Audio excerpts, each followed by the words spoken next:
കോയിക്കൽക്കാവിലെ തറയിൽ നിറയെ ചെമ്പകപ്പൂക്കളാണ്. തെച്ചിയും കാട്ടുചെമ്പരത്തിയും പൂത്തുലഞ്ഞു കിടക്കുന്നു. മലവാഴും മുത്തപ്പനും കന്യാവിനും നാഗത്താന്മാർക്കും കുഞ്ഞോവൻ വിളക്ക് തെളിച്ചു. മുത്തപ്പൻ തറയിലെ കൂവളമരത്തിൽ തൂക്കിയിട്ടിരുന്ന വലിയ രുദ്രാക്ഷമാലകൾ തൊട്ട് കണ്ണിൽ വെച്ചു. ഉള്ളാളന്മാരുടെ മൂപ്പനാണ് കുഞ്ഞോവൻ. അയാൾ കയ്യിൽ കരുതിയ പേരയ്ക്കയും ചാമ്പയ്ക്കയും ഓരോ തറകളുടെയും മുകളിൽ വെച്ചു. അത് മലവാഴും ഉടയോന്മാർക്കുള്ളതാണ്. കാവിൻ്റെ അകത്തെ വലിയ പാലയിൽ നിറയെ കടവാവലുകൾ തൂങ്ങിക്കിടക്കുന്നു. അല്പം കൂടി ഇരുട്ടിയാൽ അവ കൂട്ടത്തോടെ ചിറകു വിരിച്ച് പറക്കും.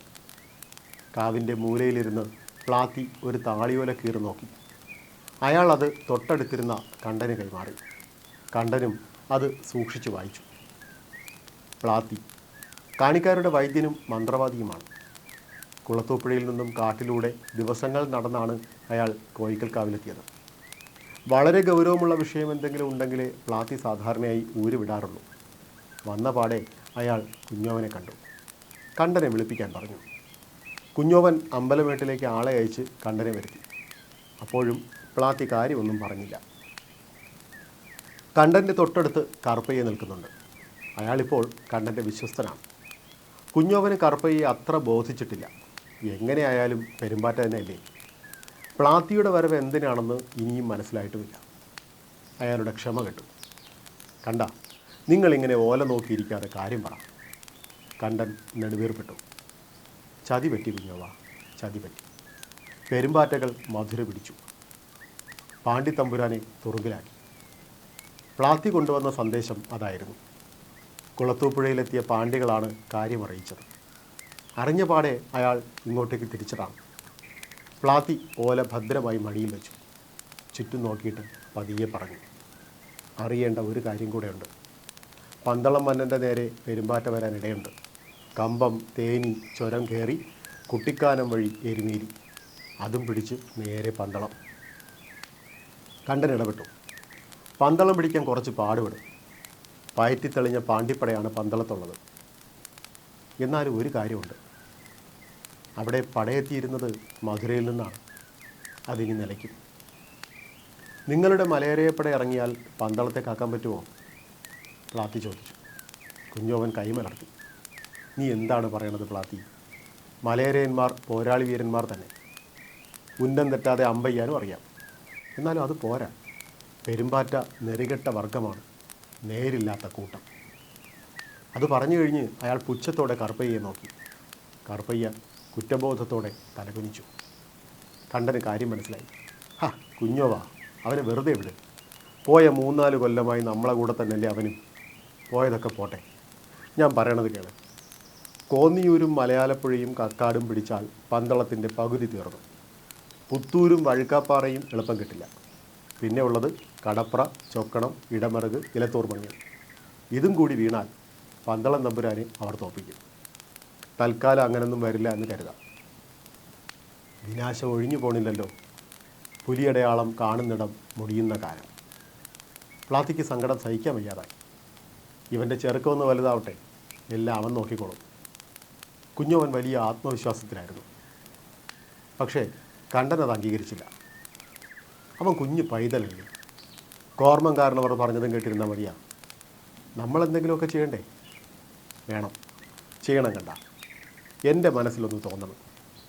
നാട് മുഴുവൻ കളരികളുണ്ടാക്കണം. കാടടച്ചുള്ള പായലിന് പകരം ഉന്നം പിടിച്ചുള്ള യുദ്ധം. ചുവട് പയറ്റിയുള്ള അംഗം.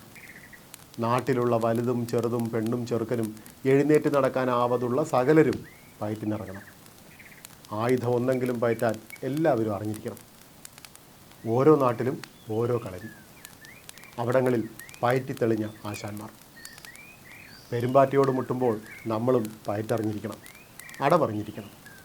അടവിനെ അടവ് കൊണ്ട് തടുക്കണം.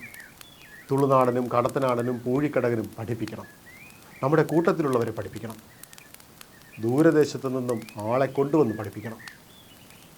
പന്തളം തമ്പുരാൻ്റെ പടയും നോക്കിയിരുന്നാൽ എങ്ങുമെത്തില്ല. അങ്ങനെ കളരികളുണ്ടായി കഴിഞ്ഞാൽ നമുക്ക് കുറേ മിടുമിടുക്കരെ കിട്ടും. അവരെ ചേർത്ത് ഒരു പടയുണ്ടാക്കണം. നമ്മുടെ ചെറുക്കനെ അതിൻ്റെ പടത്തലവനാക്കണം. കുഞ്ഞോവൻ ഈ പറഞ്ഞത് കേട്ട് കണ്ടൻ അമ്പരന്നു. ഇത് എളുപ്പം നടക്കുന്ന കാര്യമാണോ? നടക്കാത്തതായിട്ടൊന്നുമില്ല. നമുക്കിടയിൽ ആളുണ്ടടാ. അവരെ കണ്ടെത്തിയാൽ മതി. അമ്പയത്തിൽ നിന്നെ തോൽപ്പിക്കാൻ ആരുമില്ല എന്നറിയാം. എന്നാൽ വാൾപ്പയറ്റിൽ നീ പോരാ. എൻ്റെ കാര്യം അങ്ങനെ തന്നെ. നമുക്കറിയാത്ത കാര്യങ്ങൾ നോക്കണം. കൈപ്പിടിയിലുള്ളത് മറ്റുള്ളവർക്ക് കൊടുക്കണം.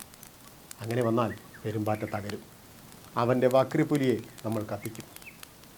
കറുപ്പയ്യ ഇടപെട്ടു. അപ്പടിനാ സീക്രமாக ஏதாவது செய்தே ஆகணும். சோலைப்படை எல்லாருமே சேர்ந்தால் 10 லட்சத்துக்கும் மீதி இருக்கும். அதிலிருந்து கொஞ்சம் கங்கா பக்கத்தில் தான் இப்போ இருக்கிறேன்.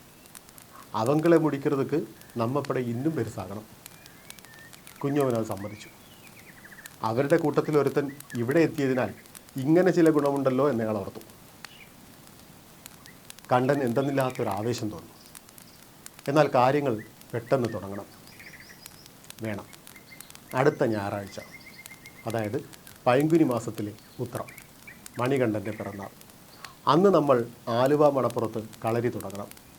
രാമൻകടുത്ത അങ്ങിന് ഓല അയക്കാം. അവിടെയുള്ള വലുതിനെയും ചെറുതിനെയും വിളിക്കണം. കാര്യങ്ങൾ പറഞ്ഞു കൊടുക്കണം. എല്ലാം രഹസ്യമായിരിക്കണം എന്ന് മാത്രം.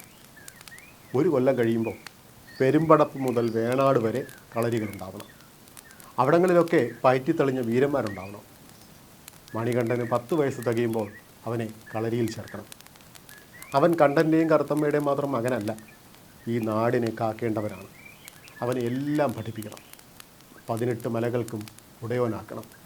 18 കളരികൾക്കും ഉടമയാക്കണം. കോർമൻകാരനവർ പറഞ്ഞത് വെറുതെയല്ല. കുഞ്ഞോവൻ പറഞ്ഞു നിർത്തി. കണ്ടൻ വില്ലു കുലച്ചു. അമ്പ് ഞാണിൽ തൊട്ടു. അത് ചീറിപ്പാഞ്ഞു. ചാഞ്ഞു കിടന്ന തെങ്ങിൽ നിന്നും ഒരു കരിക്ക് താഴെ വീണു.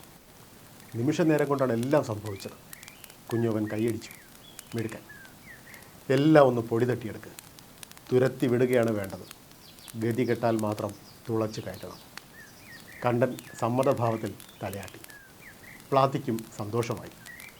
അയാൾ കയ്യിലെ ഭാണ്ഡത്തിൽ നിന്നും ഈറയിൽ തീർത്ത കൂടെടുത്തു. അതിൽ നിന്നും ഒരു ഇരുമ്പ് ദണ്ട് പുറത്തെടുത്തു. കൊക്കര. അയാൾ അതിൽ മറ്റൊരു ദണ്ടുരച്ച് പാട്ട് തുടങ്ങി. കണ്ടനും കുഞ്ഞോവനും കറുപ്പയ്യയും ആ പാട്ട് കേട്ട് താളം പിടിച്ചു.